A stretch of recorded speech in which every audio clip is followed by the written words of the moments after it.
जय हिंद दोस्तों, नमस्कार। मार्क्स ऑफ यूट्यूब चैनल पर आपका हार्दिक स्वागत है। दोस्तों, जैसा कि आप जानते हैं, यूजीसी नेट का उत्सव प्रारंभ हो गया है।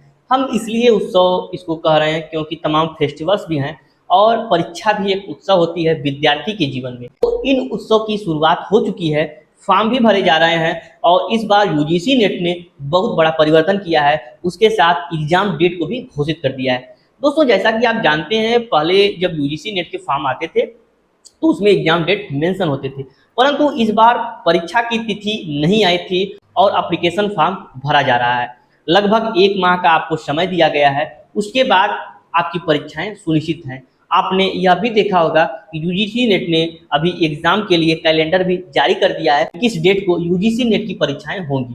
तो आप जानते हैं 30 दिसंबर से लेकर के लगभग 6 जनवरी तक यह परीक्षा विभिन्न शहरों में आयोजित होगी। तो आपको एग्जाम अपने ही सिटी में हो, इसके लिए आप परीक्षा फॉर्म जल्दी भर दीजिए और एग्जाम सिटी अपने पास के सिटी को ही दीजिए। दोस्तों, इस बार जो यूजीसी नेट ने परिवर्तन किया है, आप देख रहे होंगे कि लगातार यूजीसी नेट के विभिन्न विषयों के कट ऑफ आसमान छू रहे थे, जिसका कारण यह था कि एक ही विद्यार्थी कई बार परीक्षा में बैठता था और कई बार उत्तीर्ण होकर के उन विद्यार्थियों के साथ घोर अन्याय होता था जो विद्यार्थी यूजीसी नेट क्वालिफाई नहीं कर पा रहे थे। उन दोस्तों की बात कर रहा हूं, मैं उन साथियों की बात कर रहा हूं जो लगातार यूजीसी नेट की परीक्षा दे रहे थे। वे लगातार यूजीसी नेट क्वालिफाई हो रहे थे, परंतु जेआरएफ से 1-2 नंबर से 1-2 पॉइंट से चूक जा रहे थे।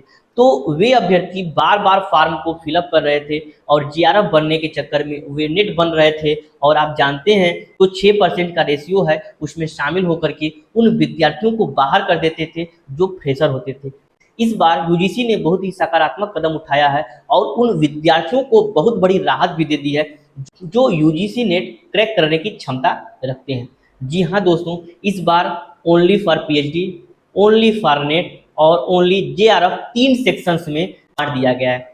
पहले नेट एंड जेआरएफ एक ही सेक्शन में होता था, ओनली पीएचडी एक सेक्शन होता था, जिससे कि दोनों का कट ऑफ लगभग सेम जाता था और विद्यार्थियों को दिक्कत भी होती थी। लेकिन इस बार यूजीसी ने रिफॉर्म करते हुए तीनों सेक्शंस को अलग कर दिया है और सभी विद्यार्थियों के लिए राहत भी दे दी है। जिन विद्यार्थियों की चाहत जेआरएफ के लिए है, वे विद्यार्थी जेआरएफ के लिए क्लिक करेंगे। वहीं जिन विद्यार्थियों की चाहत केवल पीएचडी के लिए है, वो केवल पीएचडी के लिए क्लिक करेंगे। वहीं जिन विद्यार्थियों की चाहत तीनों में है, वह तीनों को ऑप्शंस को एक साथ सेलेक्ट करेंगे। तो आपको यह ऑप्शन दिया गया है, तो उन विद्यार्थियों के चांसेस को आप खोने न दें जो यूजीसी नेट क्वालिफाई करने की चाहत रखते हैं। मैं उन तमाम विद्यार्थियों से इस वीडियो के माध्यम से निवेदन भी करता हूं कि जो अभ्यर्थी यूजीसी नेट क्वालिफाई हैं, वह केवल ओनली फॉर जेआरएफ के लिए क्लिक करके उसे ही क्रैक करें और जिन विद्यार्थियों की चाहत यूजीसी की नेट की है, उन्हें भी नेट क्वालिफाई होने का चांस जरूर दें। दोस्तों, यह बड़ा बदलाव सभी विद्यार्थियों के जीवन में एक नई ऊर्जा, नए उत्साह, नए उमंग से भर दिया है। तो मुझे आशा और उम्मीद है कि इस बार आपका भी यूजीसी नेट क्लियर होगा और आप भी असिस्टेंट प्रोफेसर एवं तमाम परीक्षाओं में बैठने के योग्य होंगे। दोस्तों, इन्हीं शुभकामनाओं के साथ मिलते हैं अगले वीडियो में। तब तक के लिए नमस्कार, धन्यवाद।